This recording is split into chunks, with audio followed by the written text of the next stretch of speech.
자, 민법 11번부터 진행하겠습니다. 11번. 계약의 해제에 관한 설명 중 옳지 않은 것은? 자, 계약이 합의에 따라 해제되거나 해지된 경우 상대방에게 손해배상을 하기로 특약하거나 손해배상 청구를 유보하는 의사표시를 하는 등 다른 사정이 없는 한 채무 불이행으로 인한 손해배상을 청구할 수 없다. 그쵸? 합의에 따라 해지됐잖아요. 그러니까 만약에 해제가 되거나 해지가 되면 상대방에게 손해배상 청구를 하겠다. 손해배상을 하겠다. 뭐 이런 그 사정이 없는 한 손해배상 청구를 할 수가 없죠. 왜냐면 해지됐으니까. 합의 해지됐으니까. 계약의 해제는 제3자의 권리를 해하지 못하는데 여기에서 3자란 일반적으로 계약이 해제되는 경우 해제된 계약으로부터 생길 법률 효과를 기초로 하여 해제 전에 새로운 이해관계를 가지게 된 자로서 계약상 채권을 양수한 자와 등기 인도 등으로 완전한 권리를 취득한 자를 말한다. 자, 이거 맞죠? 등기 인도 등으로 완전한 권리. 근데 이게 틀렸어요. 계약상 채권을 양수한 자는 제3자로 치지 않아요. 이거 되게 함정 문제로 많이 나오죠? 그러니까 꼭 외워야 돼요. 특히 채권을 양수한 자 이렇게 해서 무심하게 하나 껴놓으면은 뭔지 모르고 그냥 넘어갈 때가 되게 많더라고요. 매도인의 매매계약상 소유권 이전 등기 의무가 이행불능이 되어 이를 이유로 매매계약을 해제함에 있어서는 상대방의 잔대금 지급 의무가 매도인의 소유권 이전 등기 의무와 동시이행 관계에 있다고 하더라도 이행의 제용을 필요로 하는 것은 아니다. 매도인이 매매계약상 소유권 이전 등기가 이행이 불능이 됐어요. 그래서 매매계약이 해제가 됐어요. 상대방이 잔대감 지급 의무가 매도인의 소유권 이전 등기 의무와 동시행 관계가 있더라 하더라도 이미 그게 불능이 돼가지고 매매 계약이 해제가 된 거니까 그 이행의 제공을 할 필요는 없다는 거죠. 일방 당사자의 계약 위반을 이유로 한 상대방의 계약 해제 의사표시에 의하여 계약이 해제되었음에도 상대방이 계약이 존속함을 전제로 계약상 의무의 이행을 구하는 경우 계약을 위반한 당사자도 당의 계약이 상대방의 해제로 소멸되었음을 들어 이행을 거절할 수 있다. 한쪽이 계약 위반을 했어요. 그래서 상대방이 계약 해제 표시를 했어요. 그 계약이 해제됐단 말이죠. 상대방이 계약을 존속함을 전제로 의무의 이행을 구하는 경우 계약을 위반한 당사자도 그 해제로 소멸됐잖아 라고 해가지고 당연히 거절할 수가 있다는 거죠. 저쪽에서 네가 위반했으니까 계약상 의무를 이행을 해라 뭐 이렇게 하더라도 해제됐으니까 나는 못해 라고 대답할 수 있다는 거. 매수인이 계약의 이행에 착수하기 전에는 매도인이 계약금의 배액을 상환하고 계약을 해제할 수 있으나 이때 계약 해제의 통고로서 바로 해제 효과가 발생하는 것이 아니라 매도인이 수령한 계약금의 배액을 매수인에게 상환하거나 적어도 그 이행 제공을 하지 않으면 계약을 해제할 수 없다. 계약의 이행에 착수하기 전에 매도인이 계약금의 배액을 상환하거나 그러면은 계약을 해제할 수가 있죠. 이때 해제 통고를 해가지고 바로 해제가 되는 건 아니고 돈을 돌려줘야 돼요. 매수인에게 상환하거나. 이때 계약금 해제에서 제일 중요한 건 이 배액이 실수령이 아니고 약정된 계약금의 배액이라는 거. 그러니까 실제로 받은 돈이 전체 계약금 100%가 아니라면 이 계약금 해제를 할 수 없다는 거. 자, 12번. 가등기 담보에 관한 설명으로 옳지 않은 것은 가등기 담보권 설정 후에 후순위 권리자나 제3취득자 등 이해관계에 있는 제3자가 생긴 상태에서 새로운 약정으로 기존 가등기 담보권에 피담보 채권을 추가하거나 피담보 채권의 내용을 변경 확장하는 경우 이해관계에 있는 제3자의 이익을 침해하게 되므로 이러한 경우 피담보 채권으로 추가 확장한 부분은 이해관계에 있는 제3자에 대한 관계에서는 우선 변제권 있는 피담보 채권에 포함되지 않는다고 보아야 한다. 담보권을 설정을 했어요. 근데 후순위 권리자나 제3취득자 등 이해관계 있는 제3자가 생긴 상태에서 새로운 약정으로 원래 있던 데에다가 플러스 알파로 피담보 채권을 추가하거나 내용을 변경하거나 확장을 해요. 그러면은 이해관계 있는 제3자는 당연히 이게 침해가 되게 되잖아요. 왜냐하면 앞에 있던 애가 50개를 가지고 있었는데 갑자기 70개로 늘린대. 그러면 뒤에 있던 애는 갑자기 50개로 가질 수 있었던 거, 50개 중에 가질 수 있었던 거 30개로 확 줄어들잖아요. 그러니까 이러한 경우에는 피담보 채권으로 추가 확정한 부분은 제3자의 관계에서는 우선 변제권 있는 피담보 채권에 포함되지 않는다고 보아야 한다. 그러니까 뭐예요? 원래 50개 부분에서는 이 선으로 설정한 가등기 담보권 설정자가 우선 변제권을 가지지만 나중에 70개로 늘렸을 때 20개가 추가됐잖아요. 이 20개 부분에서는 이 가등기 담보권자가 이거를 우선 변제권을 가지지 못한다는 소리죠. 가등기 담보 부동산에 대한 예약 당시에 그 시가가 피담보 세무에게 미치지 못하는 경우 가등기 담보 등에 관한 법률이 정하는 청산금 평가액 등의 통지 및 청산금지급 등의 절차를 이행할 여지가 없다. 가등기 담보 부동산을 예약을 했어요. 근데 시가가 피담보 채무에게 미치지 못해요. 그러면은 청산금 평가액의 통지 및 청산금 지급 등의 절차를 이행할 필요가 없다. 왜? 어차피 그거 다 해봤자 피담보 채무에 다 저게 못하니까. 공동명의로 담보 가등기를 마친 수인의 채권자가 각자의 지분별로 별개의 독립적인 매매 예약 완결권을 가지는 경우 채권자 중 1위는 단독으로 자신의 지분에 관하여 가등기 담보 등에 관한 법률이 정한 청산 절차를 이행한 후 소유권 이정의 본등기 절차 이행 청구를 할 수 있다. 자, 공동명의로 담보 가등기를 마쳤어요. 채권자들이 각자의 지분별로 별개의 독립적인 매매 예약 완결권을 다 가진다고 해요. 그러면 채권자 중 1위는 자신의 지분에 관하여 가등기 관련해가지고 청산 절차를 이행하고 본등기 절차를 이행할 수 있어요. 왜? 각자 지분별로 별개의 독립적인 매매 예약권을 가지기로 했으니까. 가등기 담보 등에 관한 법률이 정한 청산 절차를 거치지 않고 이루어진 담보 가등기에 기한 본등기는 무효이고 그 본등기는 약한 의미의 양보 담보로서의 효력이 있다고도 할 수 없고 이 경우 나중에 가등기권자가 가등기 담보 등에 관한 법률이 정한 청산 절차를 마치더라도 무효인 본등기가 실질적 법률 관계에 부합하는 유효한 등기로 된다고 할 수도 없다. 앞에는 맞는데 나중에 가등기권자가 청산 절차를 마치게 되면 그때부터 법률 관계에 유효하게 돼가지고 유효한 등기가 된다고 할 수 있다는 거. 자, 목적 부동산의 가액이 채권액을 넘는 경우 가등기 담보권자는 차액을 청산금으로써 채무자 등에게 지급하여야 하고 채권액을 계산하면은 선순위 담보권이 있는 때는 그것에 의해서 담보된 채권액도 합산해야 한다. 자, 전체가 100, 내가 목적 부동산의 100이에요. 그래서 근데 가액이 채권액은 나 70이야. 근데 이거를 가등기 이거 차액을 청산금으로 채무자한테 이 나머지 30을 지급을 해줘야 되죠. 근데 채권액을 계산하면은 만약에 선순위 담보권이 있는 때에는 여기에 의해서 담보된 채권액도 합산해가지고 같이 청산을 해야 된다는 거. 자, 13번. 채무불이행에 관한 설명 중 옳지 않은 것은 이행 보조자의 행위가 채무자에 의하여 그에게 맡겨진 이행 업무와 객관적, 외형적으로 관련을 가지는 경우 채무자는 행위에 대해서 책임을 져야 하고 채무의 이행에 관련된 행위이면 가사 이행 보조자의 행위가 채권자에 대한 불법 행위가 된다고 하더라도 채무자가 면책될 수는 없다. 자, 이행 보조자의 행위가 누구한테? 채무자가 이제 얘한테 일을 맡긴 거죠. 그래서 이행 업무와 객관적 외형적으로 관련이 있는 경우 채무자는 당연히 시켰으니까 책임져야죠. 관련된 행위이면 채권자에 대한 불법 행위가 된다고 하더라도 채무자가 그거 제가 안 시켰어 이렇게 발뺌할 수 있다 없다? 없다. 매매나 증여의 대상인 권리가 타인에게 귀속되어 있다는 이유만으로 채무자의 계약에 따른 이행이 불능이라고 할 수 없고 매매 목적물에 관하여 이중으로 제3자와 매매 계약을 체결하였다는 사실만으로 매매 계약이 이행 불능으로 되었다고 할 수 없다. 매매나 증여의 대상인 권리가 타인에게 귀속되어 있어요. 그러면은 이게 이행 불능일까요?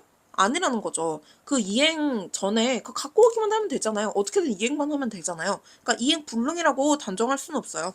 매매 목적물에 관하여 이중으로 제3자와 매매 계약을 체결을 했다고 해가지고 이 매매 계약이 이행 불능이 됐다고 볼 수는 없어요. 소유권 이전 등기가 된다거나 뭔가 이게 확실하게 뭔가 박혀야 이행 불능이 된다고 할 수 있는 거죠. 뭐 다른 사람하고 이중매매 했더라도 그 전에 갖고 와가지고 혹은 그 사람한테 시켜가지고 나한테 갖고 오기만 하면 되는 거 아니에요. 그쵸? 그러니까 단언할 수는 없다는 거.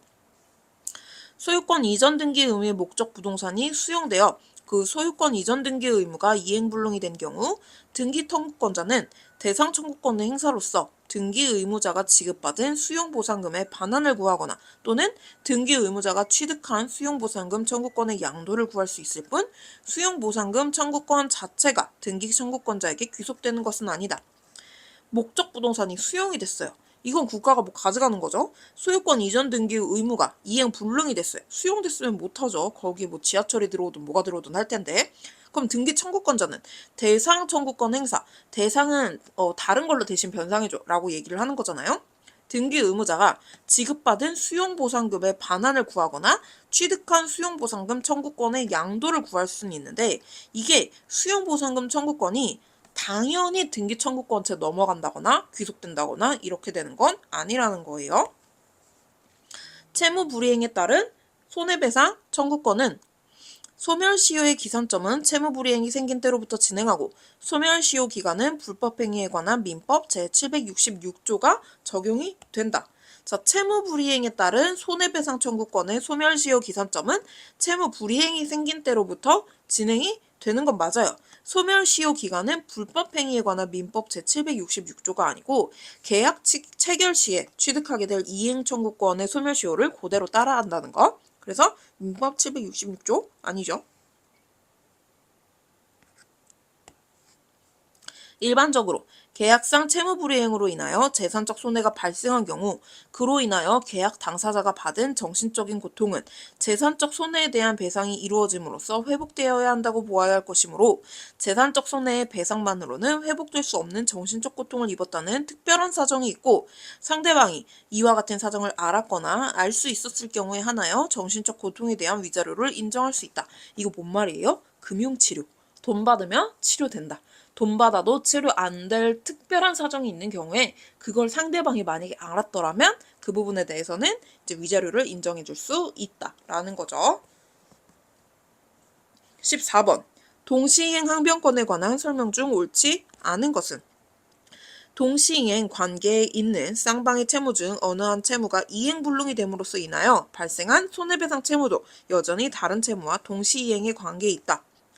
채무 한 채무가 이행불능이 됐어요. 그래서 이게 손해배상 채무로 바뀌었죠. 그러면은 다른 채무하고 여전히 얘는 동시이행 관계에 있는 거죠. 왜? 이 채무가 손해배상 채무로 바뀐 것 뿐이니까. 매매계약에서 대가적 의미가 있는 매도인의 소유권 이전의 의무와 매수인의 대금 지불 의무는 다른 약정이 없는 한 동시이행 관계에 있는데 어느 의무가 선이행 의무라고 하더라도 이행기가 지난 때에는 이행기가 지난 후에도 여전히 선이행하기로 약정하는 등의 특별한 사정이 없는 한 의무를 포함하여 매도인과 매수인 쌍방의 의무는 동시이행 관계에 놓이게 된다. 그러니까 쟤랑 나랑 원래 계약은 제가 먼저 돈 주기로 했어. 그 다음에 내가 이 물건 주기로 했어. 근데 제가 그 물건을 돈 주기로 한 날이 다가왔는데 돈을 안 주고 내가 물건 주기로 한 날이 다가왔어요. 그러면은 그때부터는 나는 원래 물건 주기로 한 날 줘야 된다는 거죠. 그리고 동시이행에 저희가 있다는 거죠. 제가 원래 계속 내가 자기가 돈 주기 전에는 내가 물건을 절대 못 준다라는 특약이 있기 전에는 자, 매수인이 매도인을 상대로 매매 목적 부동산 중 일부에 대해서만 소유권 이전 등기 의무를 구하고 있는 경우 매도인은 특별한 사정이 없는 한 매매 잔대금 일부에 대해서 동시이행 항변권을 행사할 수 있다. 매수인이 매도인을 상대로 매매 목적 부동산 중 일부에 대해서만 소유권 이전 등기의 의무를 구하고 있어요. 그러면은 매도인은 매매 잔대금의 일부가 아니고 전부에 대해서 동시이행 항변권을 행사할 수 있다는 거. 일반적으로 동시행의 관계가 인정되는 경우 그러한 항변권을 행사하는 자의 상대방이 그 동시행의 의무를 이행하기 위해서 과다한 비용이 소요되거나 그 의무의 이행이 실제적으로 어려운 반면 그 의무의 이행으로 인하여 항변권자가 얻는 이득은 별달리 크지 아니하여 항변권 행사가 주로 자기 채무의 이행만을 회피하기 위한 수단이라고 보여지는 경우 항변권 행사는 권리남용으로서 배척되어야 할 것이다. 누가 봐도 딱 권리남용 아닌가요? 그쵸? 과다한 비용이 소요가 되거나 아니면 실제적으로 어려운 반면 항변권자가 얻는 이익은 크지 않아. 그러면은 주로 자기 채무의 이행만을 회피하기 위한 수단으로 돈 못 주겠어요 이러고 그 회피하기 위한 수단으로만 이용되고 있으면 그거는 남용이라는 거죠. 동시행 항변권은 당사자가 행사하지 않는 이상 법원으로서는 이를 고려할 필요가 없지만 이행지체 책임은 동시행 항변권을 행사하지 않아도 발생하지 않는다. 그쵸? 동시행 항변권은 항변권이니까 항변하지 않으면 굳이 고려할 필요가 없지만 이행지체는 이제 동시행 항변권을 행사하지 않아도 이행지체 저지효라고 해가지고 동시행이 있다는 것만으로도 이제 이행지체를 막을 수 있다는 거죠.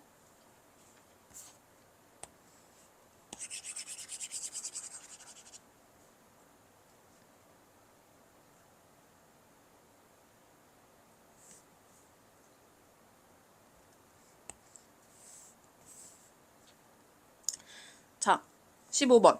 유류분에 관한 설명 중 옳지 않은 것은 유류분 반환의 범위는 상속 개시 당시 피상속인의 순재산과 문제된 증여재산을 합한 재산을 평가하여 재산액에 유류분 청구권자의 유류분 비율을 곱하여 얻은 유류분액을 기준으로 산정하는데 유류분액을 산정함에 있어서 반환 의무자가 증여받은 재산의 시가는 상속 개시 당시가 아닌 유류분 반환 청구권 행사 당시를 기준으로 산정한다. 아니죠. 상속 개시 당시로 해야 되죠. 왜냐하면 상속 개시를 기준으로 우리는 그거를 하는 거니까. 그죠?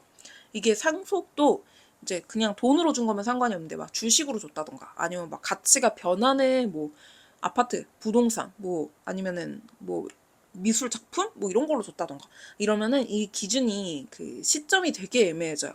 그리고 만약에 이거를 줬는데 그거를 원래 가만 냅둬서 가격이 올랐느냐 아니면은 받은 사람이 노력해가지고 가격이 올랐느냐 뭐 이것 따라서 또 겁나 복잡해지거든요. 그래서 어쨌든 상속 개시 당시를 기준으로 산정한다는 거. 자, 유류분 권리자가 유류분 반환 청구권을 행사한 경우 그의 유류분을 침해하는 범위 내에서 유증 또는 증여는 소급적으로 효력을 상실하고 그와 같이 실효된 범위 내에서 유증 또는 증여의 목적물을 반환할 의무를 부담한다. 자, 권리자가 반환 청구권을 행사를 했어요. 유류분을 침해하는 범위 내에서 유증이나 증여는 일단 소급적으로 효력을 상실하고 상대방은 실효된 범위 내에서 목적물을 반환할 의무를 부담을 한다는 거. 자, 유류분 반환 청구권의 단기 소멸 시효 기간이 기산점인 유류분 권리자가 상속의 개시와 반환하여야 할 증여 또는 유증을 한 사실을 안 때는 유류분 권리자가 상속이 개시되었다는 사실, 증여 또는 유증이 있었다는 사실 및 반환하여야 할 것임을 안 때를 뜻한다. 그러니까 무조건 상속 개시 시부터 시작해가지고 기산이 되는 게 아니고 일단 유류분 반환 청구권자가 이거를 상속이 개시되었구나 그리고 증여나 유증이 있었구나 라는 거를 알게 될 것임을 이제 그리고 내가 돌려받을 게 있구나 라는 걸 알게 됐을 때를 의미한다고 해요. 유류분 제도가 생기기 전에 피상속인이 상속인이나 제3자에게 재산을 증여하고 이행을 완료하여 소유권이 수증자에게 이전된 때에는 피상속인이 1977년 12월 31일 법률 제3051호로 개정된 민법 시행 이후에 사망하여 상속이 개시되더라도 수급하여 증여재산이 유류분 제도에 의한 반환 청구의 대상이 되지는 않는다. 그쵸? 이거는 소급 적용되지는 않는다는 그냥 간단한 얘기예요. 유류분 반환 청구권의 행사는 재판상 또는 재판 외에서 상대방에 대한 의사표시의 방법을 할 수 있고 이 경우 의사표시는 침해를 받은 유증 또는 증여행위를 지정하여 이에 대한 반환 청구의 의사를 표시하면 그것으로 족하며 반환 목적물을 구체적으로 특정하여야 하는 것은 아니다. 그쵸? 제가 얼마를 받았는지 뭘 받았는지 확실하게 모를 수도 있잖아요. 그리고 내가 이제 계산하는 게 맞는지도 모르겠고 뭐 어쨌든 여러 가지 이유가 있을 수 있으니까 어쨌든 목적물 콕 집어서 저거 이만큼 돌려주세요. 이렇게 안 해도 된다는 거죠. 다음 16번.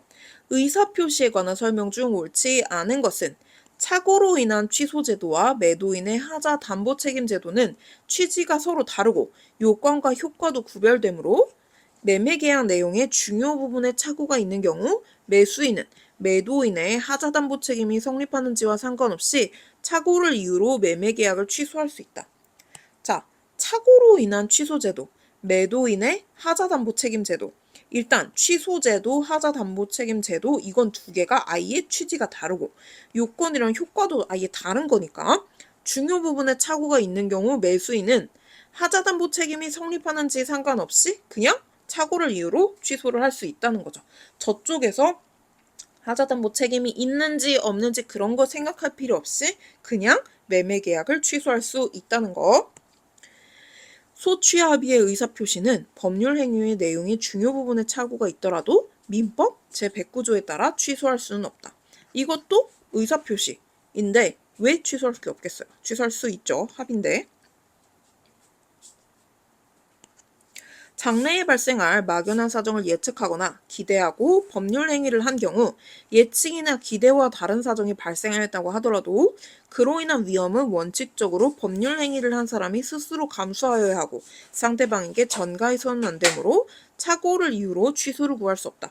예를 들면 부동산이 오를 줄 알았는데 안 올랐어. 아니면은 부동산이 이 아파트 값이 이렇게 될 줄 알았는데 뭐 주위에 뭐가 안 들어온대. 그래갖고 생각보다 이게 내가 생각한 저기가 그 그림이 안 됐어. 그러면은 이 부분에 대해서는 그냥 예측이잖아요. 기대고. 그러니까 뭐 지하철이 안 들어왔다. 이런 이유로 이거 계약 해지할게요. 이렇게 착오 취소를 할 수가 없다는 거죠. 해지가 아니고 취소.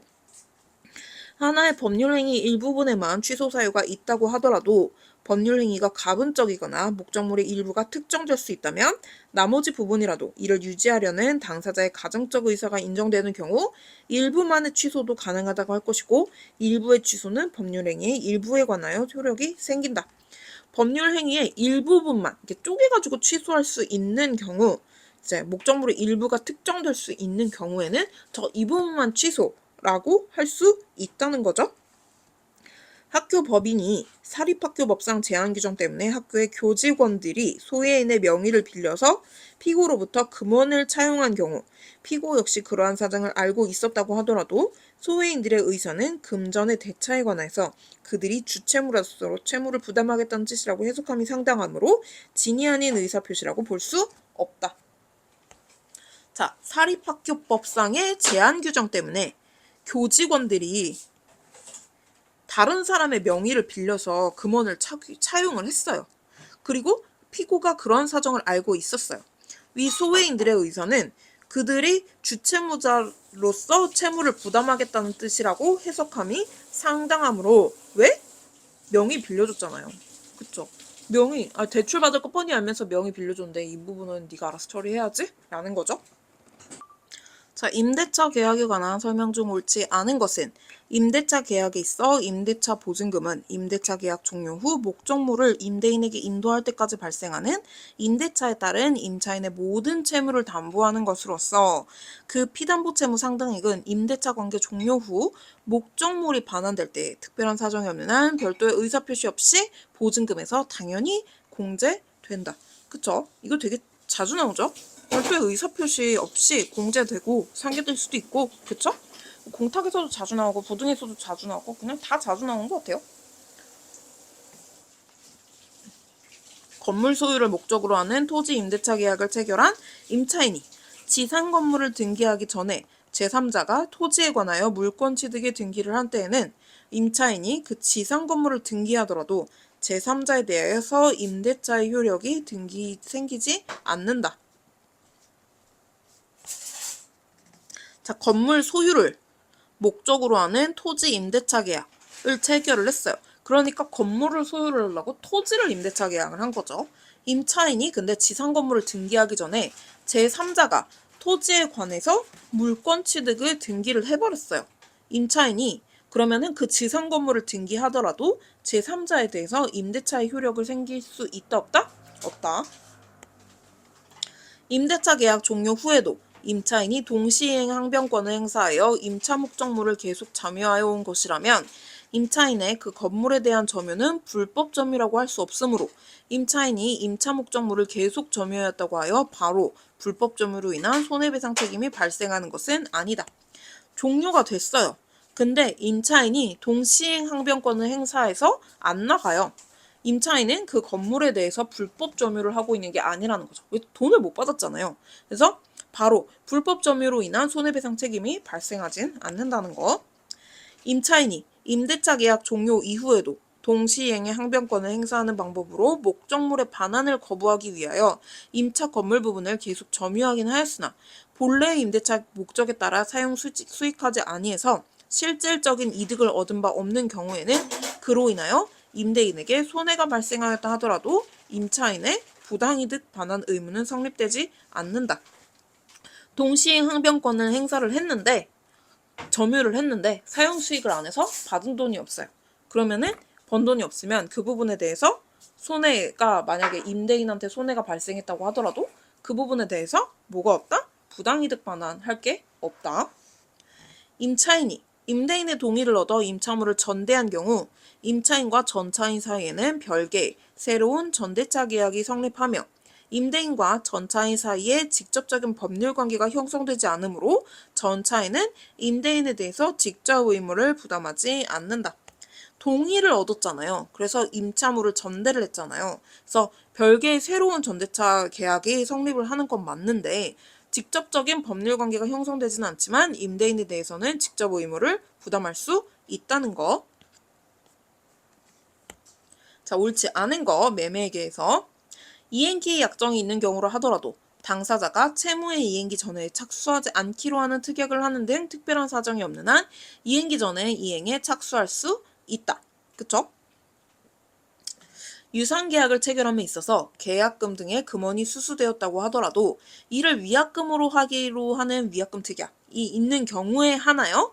손해배상액의 예정으로서의 성질을 가진 것으로 볼 수 있을 뿐이고 그와 같은 특약이 없는 경우에 계약금이 무조건 손해배상액이니까 무조건 이제 그 사람이 가져가야 된다. 이렇게 될 수는 없다는 거죠.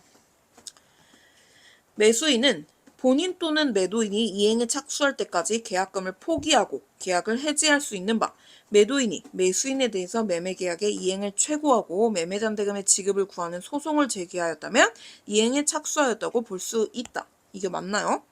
매수인에 대해서 이행을 최고하고 잔대금 지급을 구하는 소송을 제기했어요. 이거는 이행 착수라고 볼 수 없다는 거죠. 그냥 매매계약 이행해주세요 라고 그리고 매매대금의 지급을 구합니다 라는 소송을 저기를 했다고 해가지고 이에게 이행에 착수했다고 본다는 건 아니라는 거죠. 매매계약이 있은 후에도 인도하지 아니한 목적물로부터 생긴 과실은 매도인에게 속한다. 매수인은 목적물의 인도를 받을 날로부터 대금의 이자를 지급하여야 하고 대금의 지급에 대해서 기한이 있는 때에는 그러하지 아니하다. 원래 인도를 받은 날 바로 대금의 이자를 지급을 하여야 하지만 대금의 지급에 대해서 기한이 있는 경우에는 그 기한 맞추면 되지 무조건 이거를 줘야 되는 건 아니죠. 매매의 목적물을 종료로 지정한 경우 그 후 특정된 목적물에 하자가 있는 때에는 매수인은 계약의 해제 또는 손해배상 청구를 하지 아니하고 하자 없는 물건을 청구할 수도 있다. 그쵸? 특정된 목적물에 하자가 생겼어요. 종료로 이거 주세요 라고 했는데 그러면은 해자 이거 해제 또는 손해배상 이거 하지 않고 환불해 주세요. 하지 않고 그냥 다른 걸로 바꿔주세요. 이렇게 할 수 있다는 거죠. 교환.